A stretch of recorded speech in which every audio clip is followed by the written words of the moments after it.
Hey guys, in this video, I'll show you how to delete interest hints, okay?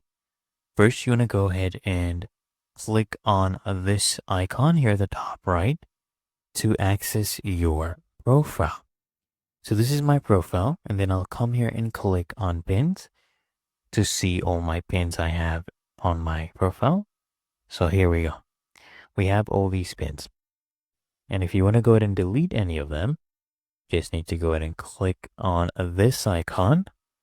Okay, I'll go ahead and click on this. And here you can see at the bottom left, we have this delete icon.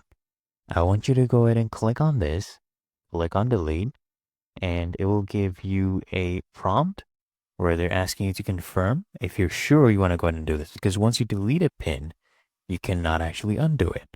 So if you actually want to do this, click on delete, and there you go. The pin has been deleted. And it's really that easy and simple.